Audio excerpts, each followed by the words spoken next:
ભગવાને જોયું કે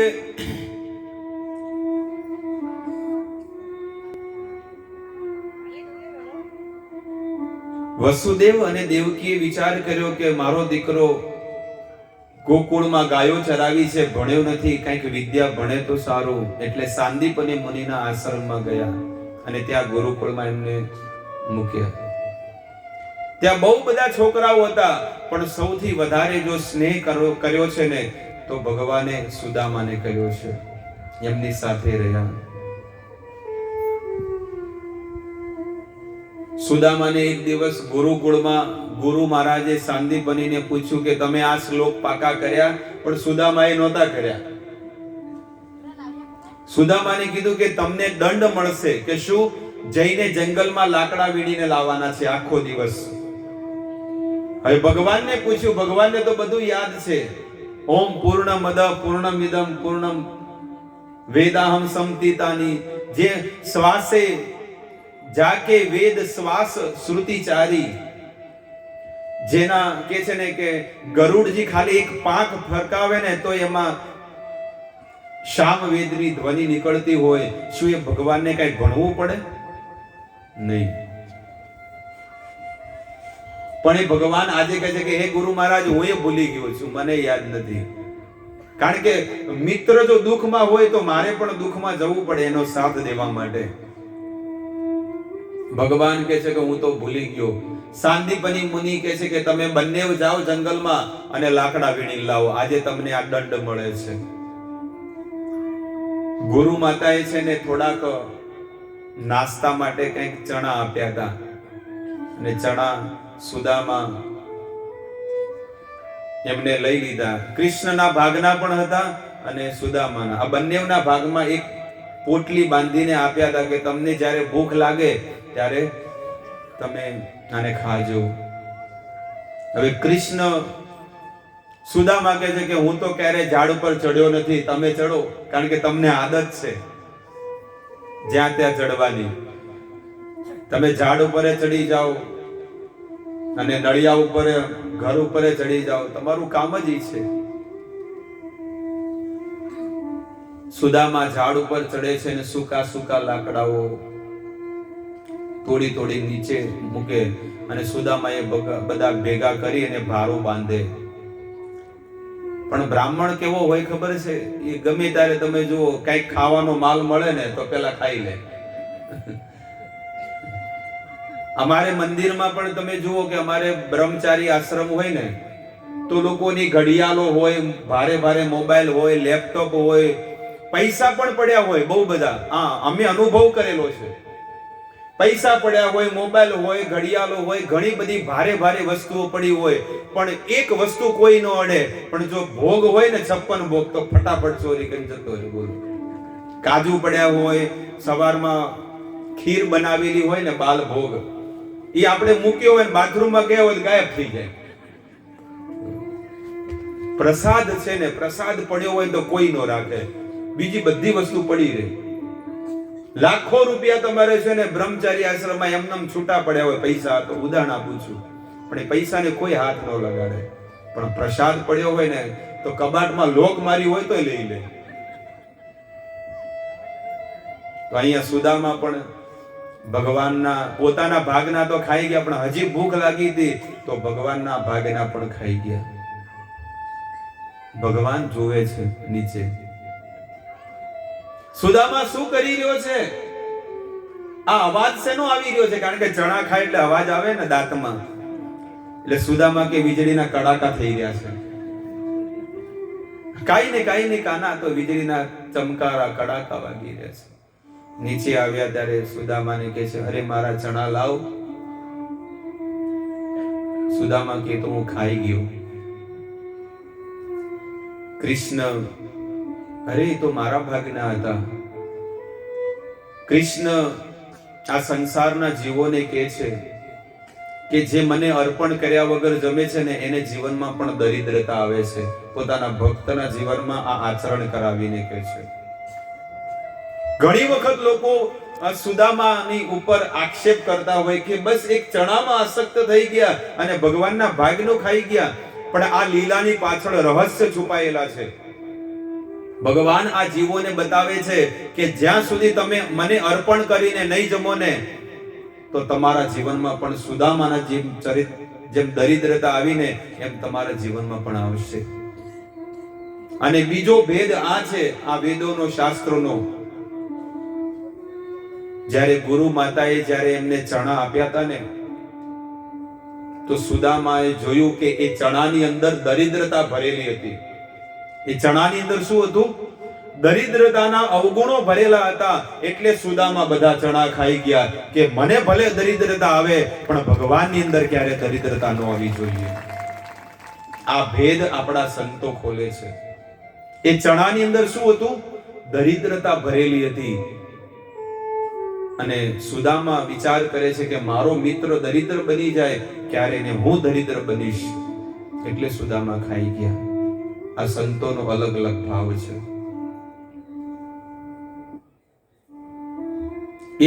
એટલા કે છે ને કે એટલા દીન દયાળ હતા, એટલા બહુ દરિદ્રતા સુદામાના જીવનમાં એમને ભોગવી પડી હતી. દેખ સુદામા કી દીન દયા, કરુણા કર કે કરુણા નિધિ રોય. એ કરુણાના નિધાન આજે ભગવાન રડે છે એ વાતને યાદ કરીને કે સુદામા ત્યારે એ દિવસથી તને આજે દરિદ્રતા આવી છે.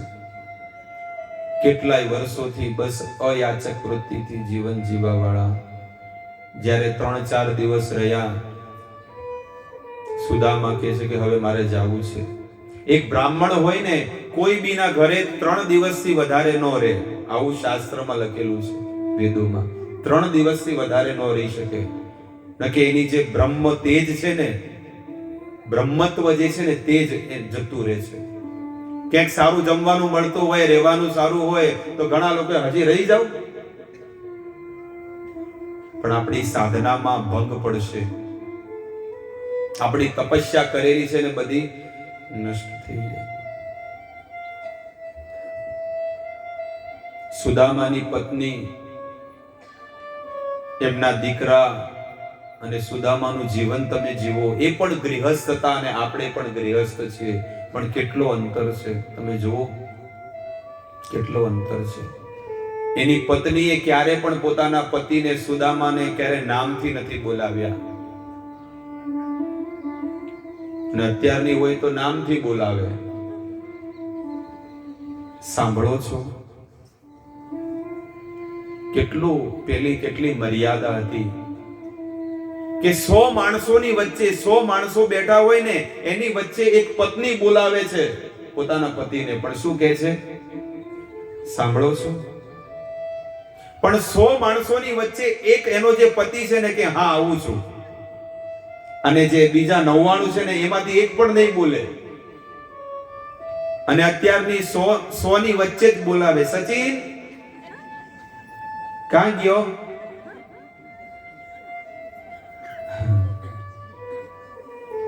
નામથી બોલાવે ને એ જીવાત્મા, એ જે માણસને બોલાવે છે ને એનો નાશ થાય છે, આવું વેદ કહે છે. જે પત્ની પોતાના પતિને નામથી બોલાવે ને એ પતિનો નાશ કરી રહી છે અને એનું આયુષ્ય ઘટાડી રહી છે. સાંભળો છો?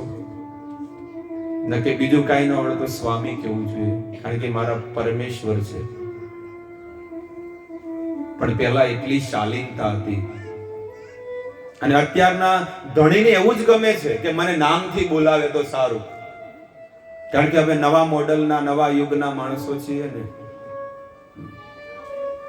એ રસોડામાંથી રૂમમાં બોલાવે, સચિન, સુનિલ, જે પણ નામ હોય, અને નામથી બોલાવે ને 2 વાર 3 વાર બોલાવે ને તો ઓલો તો એટલો ગળી જાય, આપણને એમ લાગે બાલટી માંડો, બાલટીમાં ભમાઈ જાય આખો, એટલો ઢળી જાય, આમ ગળી જાય બિચારો. હો, મને કેટલા પ્રેમથી બોલાવે છે નામથી. મર્યાદા બધી તોડી નાખી. ક્યારે કોઈ પણ સ્ત્રી પોતાના પતિનું નામ, આજે પણ ઉત્તર પ્રદેશમાં, યુપીમાં આ મર્યાદા છે, રાજસ્થાનમાં આ મર્યાદા છે. હું તો રાજસ્થાનમાં બી જાઉં છું, કારણ કે અમારા બાજુમાં જ છે રાજસ્થાન.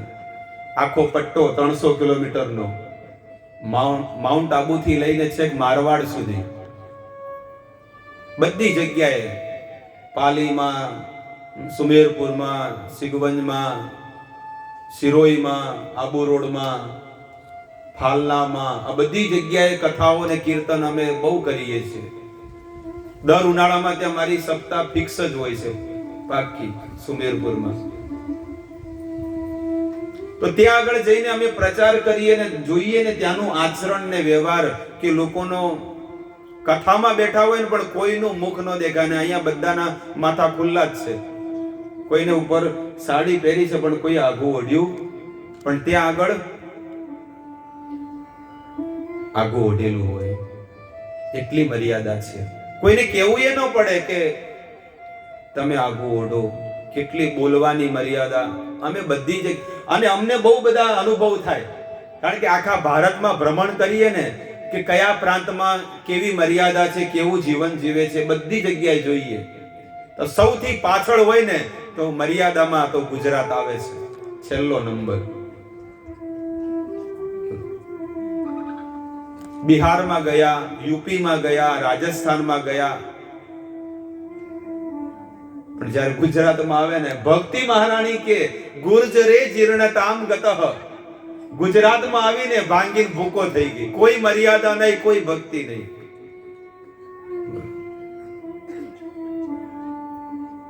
આવો પધારો.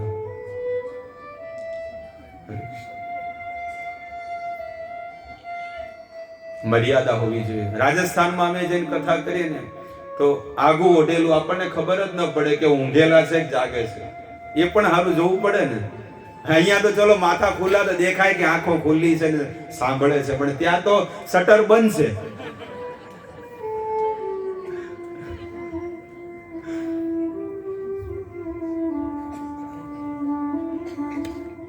પણ મર્યાદા બહુ છે, શાલીનતા. કોઈ ઊંચા અવાજે, કોઈ દીકરી કે વહુ છે ને ઊંચા અવાજે વાત ન કરે. કેટલા સંસ્કાર છે બધા સમાજની અંદર હો, કોઈ એવો સમાજ નહીં. અને સૌથી શ્રેષ્ઠ રાજસ્થાનની હોય ને તો પુરોહિત સમાજ છે. આજે એની મર્યાદા છે.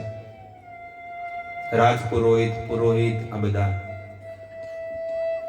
તો મર્યાદાથી જીવન જીવવું જોઈએ, મર્યાદાથી રહેવું જોઈએ. સુદામા એવા ગૃહસ્થ પણ બહુ મર્યાદાથી જીવન જીવ્યા છે. જ્યાં સુધી જીવનમાં મર્યાદા નહીં હોય ને, જીવન કાંઈ કામનું નથી. પોતાની મર્યાદાને જો ઉલ્લંઘન કરે છે ને તો એ જીવાત્માને પતનના દિવસો આવશે. આટલો દુર્લભ મનુષ્યનો અવતાર મળ્યો છે ને, એ ભગવાન સીધો એને પશુનો અવતાર, એનિમલ, જાનવરનો અવતાર આપી દેશે. પશુનો અવતાર, ઝાડવાઓનો અવતાર. આજે જે બધા ફિલ્મ લાઈનમાં બધા કપડા કાઢીને લોકો સ્ટેજ ઉપર ડિસ્કો કરતા હોય છે ને, ભગવાન કે ચિંતા મત કર, આ તારો છેલ્લો જન્મ છે મનુષ્ય અવતારમાં.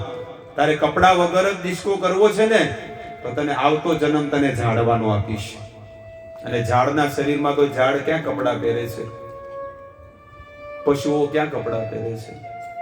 પોતાના શરીરનું પ્રદર્શન કરે છે અને કપડા કાઢીને ટી શર્ટ કાઢતા હોય. એવા લોકોની બહુ ભૂંડી દશા છે. જે ગાયોને દુખી કરે છે, જે ગાયોને કાપતા હોય, જે બ્રાહ્મણોને, આ ધર્મને, આ શાસ્ત્રોને જે લોકો નથી માનતા ને, બહુ ભયાનક ભૂંડી દશા છે. જે માંસાહારી છે, જે માંસ ખાય છે, જે નશા કરે છે, જે જુગાર રમે અને જે પર સ્ત્રી, બીજાની સ્ત્રીમાં જો ખોટી દ્રષ્ટિ નાખે છે ને, આ ચાર પાપ બહુ ભયાનક છે, કઠોર છે. અને એનો દંડ મળશે યમરાજજી દ્વારા. યમરાજજીને બહુ ઢોસે, બહુ દંડા મારે. જેમ આપણા કપડા મેલા થઈ ગયા હોય તો ઘરવાળા શું છે, બ્રશ મારે, અને મેલ ન નીકળે તો શું કરે, ધોકા મારે. એમ યમરાજજી પણ આપણને શુદ્ધ કરવા માટે બહુ ધોવે, ચોખ્ખા કરવા માટે. અને જ્યારે પવિત્ર બને એટલે એ જીવાત્મા પશુ યોનિમાં આવે, આ ઝાડની યોનિમાં આવે. 84 લાખ પ્રકારના શરીરમાં જ્યારે ભટકે ત્યારે એને એક જન્મ મનુષ્યનો મળે છે. અને એમાં પણ 50 વર્ષનું જીવન, 50, અને 50 વર્ષનું જીવન, અને એમાં 25 વર્ષ તો ઊંઘવામાં કાઢી નાખે. 12 કલાક તો ઊંઘે જ છે. હજી એ ઊંઘેલા હશે, જો ઉઠ્યા જ નહીં હોય.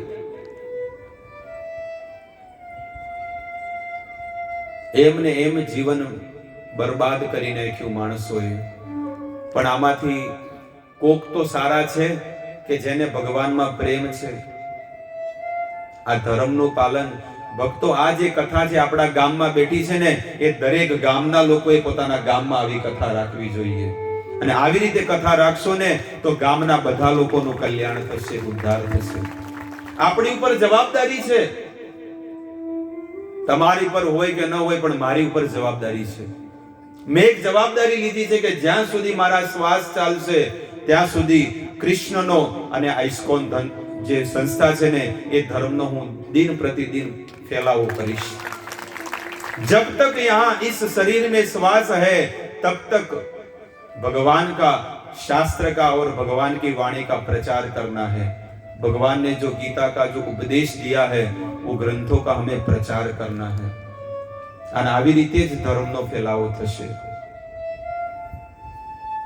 ગ્રંથોનું વિતરણ થવું જોઈએ, મહાપ્રસાદ વિતરણ થવો જોઈએ, મંદિરો દિન પ્રતિદિન વધારતા જવા જોઈએ અને દિન પ્રતિદિન ધર્મની સ્થાપના કરતી રહેવી જોઈએ. કેમ? કારણ કે આ સ્વર્ણ યુગ છે. સ્વર્ણ યુગની અંદર તમે જેટલો પ્રચાર કરશો ને, ભગવાન સાક્ષાત તમને મદદ કરશે. અને કદાચ તમને એમ લાગે કે ભગવાન મદદ નહીં કરે, પણ ચૈતન્ય મહાપ્રભુ તમને મદદ કરશે આ પ્રચાર કરવામાં. એટલા માટે તમે ધર્મના પ્રચારમાં લાગો. આ નાના નાના ગામડાઓની અંદર ભક્તિની બહુ જરૂર છે. જો આ નાના નાના ગામડાઓમાં જો ભક્તિ નહીં જાય ને, સત્સંગ નહીં થાય ને, તો લોકો અધર્મમાં જોડાઈ જશે. આજે કેટલા લોકો બીજા ધર્મમાં જોડાઈ ગયા. કેમ? કારણ કે હિન્દુ સંસ્કૃતિમાં આવો ધર્મ, આવી કથાઓ, આવા કાર્ય નથી થતા. એટલે લોકો શું કરે છે? બીજો ધર્મ અપનાવી દીધો, ક્રિશ્ચન ધર્મ અપનાવી દીધો, કોઈ મુસલમાન ધર્મ અપનાવી દીધો. કેમ? કારણ કે હિન્દુ ધર્મની અંદર જ લોકો ધર્મનું પાલન નથી કરતા, તો બીજા લોકો ફાયદો ઉઠાવી રહ્યા છે.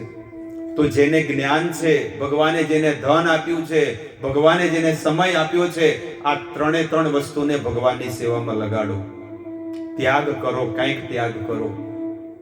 મને ભક્તિ મળી ગઈ, મને ગુરુ મહારાજ મળ્યા, મને દીક્ષા મળી, તો મારે ઘરમાં બેઠીને ભજન નથી કરવાનું, પણ મારે બહાર જવાનું છે અને બધા લોકોને જ્ઞાન દેવાનું છે. જો હું અહીંયા 8 વર્ષ પહેલા હું અહીંયા ન આવ્યો હોત ને, તો આજે જયંતિભાઈ જો એ કથામાં ન હોત ને, તો આજે અહીંયા કથા ન થઈ હોત. ઈ માત્ર ટેમ્પો ચલાવે છે. કોઈ એવું નથી કે મોટો બિઝનેસ છે, માત્ર ટેમ્પો. પણ આજે તમે જુઓ કે એક વ્યક્તિએ સંકલ્પ કર્યો કે અમારા ગામમાં કથા થવી જોઈએ. એમને બધા લોકોને ભેગા કરીને આટલું મોટું કથાનું આયોજન કે રોજના 3000 લોકો મહાપ્રસાદ લે છે. જો એક વ્યક્તિ એક ગામને અંદર ભક્તિનો ડંકો વગાડી શકે, તો આપણે પણ આપણા ગામમાં આવી કથા રાખવી જોઈએ. આ કથા પાછળ કોઈ ખર્ચો નથી, નિશુલ્ક છે. એક પણ રૂપિયો અમારે નથી જોઈતો. અને કદાચ તમારી પાસે ન હોય તો અમે મદદ કરશું. બસ. કોઈ એમ કહે કે અમારી પાસે કાંઈ નથી, અમે મદદ કરશું. અમે ખુદ કથા કરીશું ને અમે મદદ કરશું. કારણ કે આપણે ધર્મની ધજા ફેલાવવાની છે. બસ. 3 દિવસ થયા અને સુદામા, હવે હું જાઉં છું મિત્ર. સુદામાને કે ઠીક છે, તારી જેવી ઈચ્છા. સત્યભામા, ઉદ્ધવ, સાત્યકી, આ બધા લોકો સુદામા જાય છે એટલે ભગવાનને કહે છે કે એને મૂકવા તો જાઓ. પણ સુદામાને ગેટ સુધી મૂકવા ગયા. બધા લોકો મૂકવા ગયા, પણ જ્યારે ગેટની બહાર ગયા ને, એટલે ભગવાન કહે છે, એ સુદામા ઉભો રે. સુદામાને કે ઉભો રે. કે કેમ, શું થયું? તે આજે આ મારા વસ્ત્ર પહેર્યા છે ને કાઢીને જા. તારી જે ધોતી છે ને એ પહેરીને જા. ઘણા લોકો, સંતો એવો વિચાર કરે કે સુદામાએ કદાચ એવું સ્મરણ કર્યું કે કપડા કઢાવી નાખ્યા, પણ નહીં. ભગવાન જોવે છે કે મારો ભક્ત છે ને અયાચક વૃત્તિ જીવન જીવે છે. એ ક્યારે કોઈનું લેતો નથી અને ક્યારે નહીં લે જીવનની અંદર. સુદામાએ વસ્ત્ર પહેર્યા છે, ફરીથી ફાટેલી ધોતી પહેરી અને બહિર્વાસ પહેરીને જાય છે. રસ્તામાં ચાલે છે સુદામા. ઉદ્ધવજી કહે છે કે એમને રથ પર તો મોકલી દો, તમારે આટલા બધા રથ બેઠા પડ્યા હડે છે, જઈને પોરબંદર જઈને મૂકી આવો તો ખરા. ત્યારે સુદામાનો વિશે કહે છે કે હે ઉદ્ધવ, હે સાત્યકી, હે મારી દ્વારકાની પ્રજા, આ મારો ભક્ત એટલો શુદ્ધ છે, એટલો પવિત્ર છે કે એના પગ આ મારી દ્વારકામાં પડશે ને તો આજે મારી દ્વારકા પવિત્ર બની જશે. મારા ભક્તના ચરણ જ્યાં જ્યાં પડે ને એ જગ્યાને પવિત્ર બની જાય છે. ભક્તો, જે ગામમાં આજે તમે જુઓ કેટલા દૂર દૂરથી તમારા ગામમાં ભગવાનના શુદ્ધ સાધુ સંતો ને વૈષ્ણવ પધાર્યા છે, આજે તમારા ગામને પણ પવિત્ર બનાવી દીધું. સુદામા ચાલે છે ચપ્પલ પહેર્યા વગર. દ્વારકાથી બહાર જાય છે અને પોરબંદર તરફ જ્યારે ગયા. ભક્તો, જ્યારે પેલા તાંદુળની મેં તમને વાત નહોતી કરી, કારણ કે હવે હું કરીશ વાત.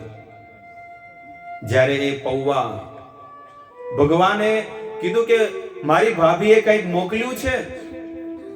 સુદામાએ જ્યારે દ્વારકાનો આટલો વૈભવ ને 56 ભોગ જોયા ને એટલે એનું મન સંકોચાઈ ગયું કે આવા તાંદુળ, આવા પૌવા ખાવાના.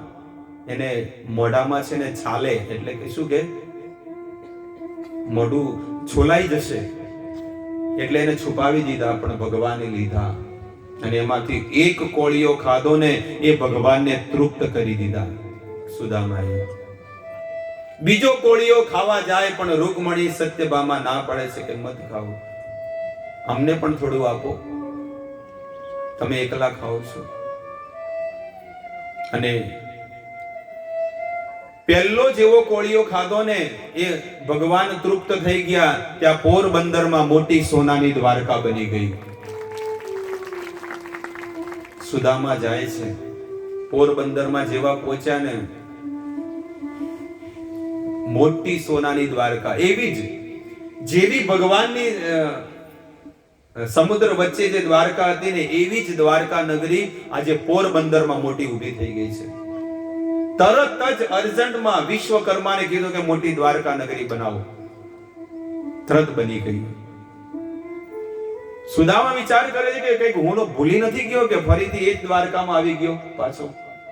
ત્યાં તો ઉપરથી પહેલા માળેથી સુશીલા અને એના દીકરાઓ કહે છે કે આવી જાઓ બાપા. સુશીલા કે આવી જાઓ સ્વામી. દીકરાઓને કહે છે. દીકરાઓ પોતાના પિતાને બોલાવે છે અને પત્ની બોલાવે.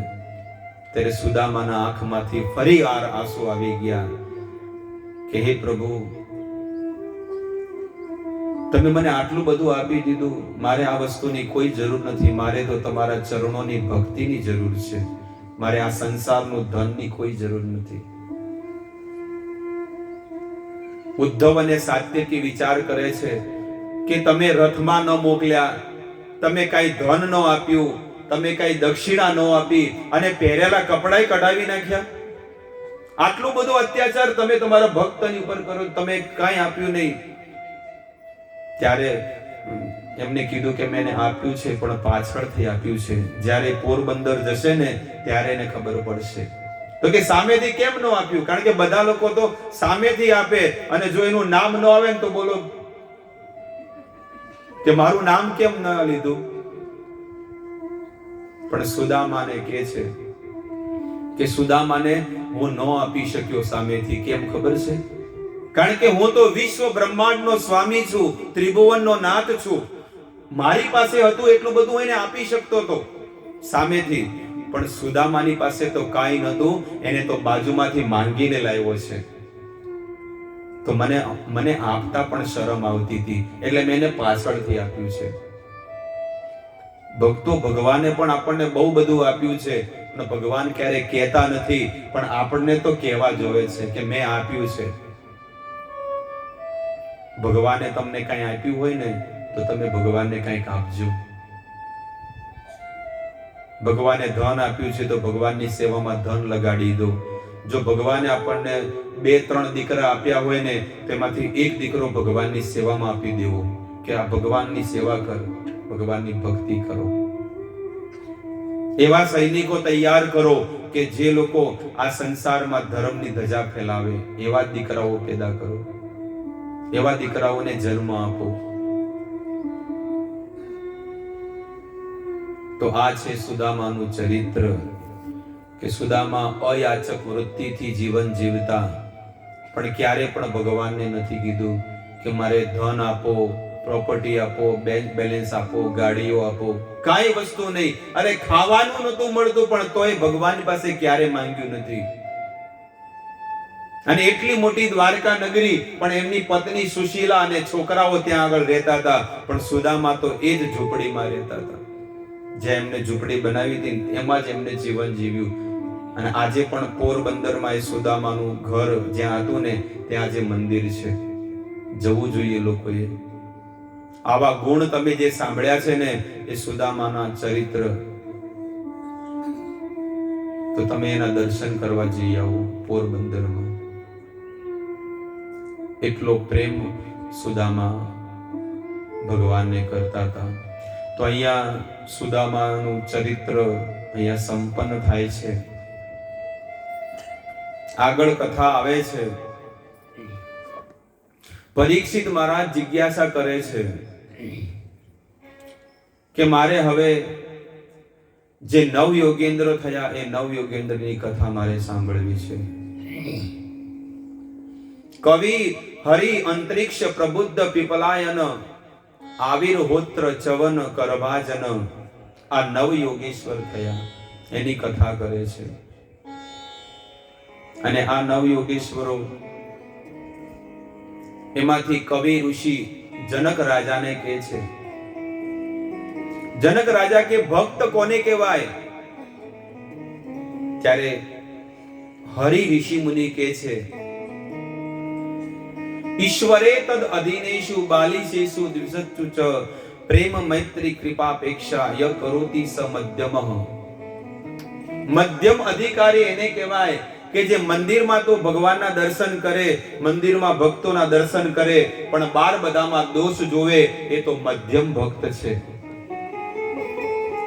કનિષ્ઠ ભક્ત કોને કહેવાય? ત્યારે હરિ ઋષિ મુનિ કહે છે કે કનિષ્ઠ ભક્ત એટલે કે થર્ડ ક્લાસ ભક્ત એને કહેવાય કે જે મંદિરમાં તો ભગવાનના દર્શન કરે, પણ જે ભક્તિ ન કરતે એની સાથે દ્વેષ ને ઈર્ષા કરે. જે મંદિરમાં તો આવે, ઠાકુરજીના દર્શન કરે. ઘણા લોકો એવું કહે ને, ઘણા લોકો મંદિરમાં ઝઘડા કરે, ગાળો બોલે ને, તો લોકો શું કે ખબર છે? થર્ડ ક્વોલિટીના. એ કે આ મંદિર છે, મંદિરમાં નહીં કરો, બહાર જઈને કરો, એવું કે ને. એટલે એ કોણ છે ખબર છે? એટલે બહાર કરો, બહાર ચાલશે. બહાર ગાળો બોલો, જે કરવું પણ મંદિરમાં મત કરો, જાઓ બહાર જાઓ. પણ ઉત્તમ ક્વોલિટીનો 1 નંબરનો ભક્ત કોને કહેવાય? સર્વભૂતેષુ ય પશ્યેત ભગવત ભાવમ આત્મનઃ. 11મા સ્કંદમાં ભગવાન એ હરિ ઋષિ મુનિ કહે છે જનક રાજાને, સર્વભૂતેષુ ય પશ્યેત. સર્વભૂતેષુ એટલે કે બધા જીવોની, અને ભૂતેષુ એટલે ભૂત, અને જીવ ભૂત જ છે, ભૂત જેવો જ લાગે છે.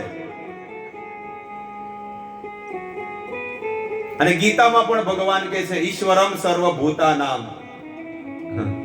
ભૂત જ છે, અને જાગે, હવારમાં જાગે એટલે ભૂત જેવા જ હોય.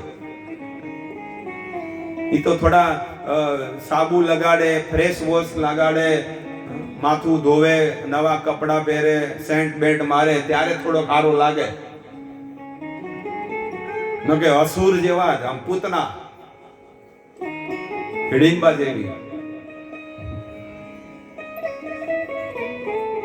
આ 9 દ્વાર છે, પણ આ 9 દ્વારમાં માત્ર ગંદકી નીકળે છે. ગંદકી, ગંદી વસ્તુ. ભગવદ ગીતામાં ભગવાન કહે છે 9 દ્વારે પૂરે દેહી. અહીંયા તમે જે ગીતા લઈ ગયા છો ને, સેલમાં મળે છે ને ડિસ્કાઉન્ટ, મારે માધવપુર બી ડિસ્કાઉન્ટ રાખ્યું છે કે જે કથામાં આવે ને ભલે 300 ની રહી પણ 100 રૂપિયામાં આપો બધાને. એટલે લોકોએ લીધી તો છે પણ ઘરે જઈને વાંચજો, ને કે લાલ કપડું બાંધીને મૂકી મત દેજો.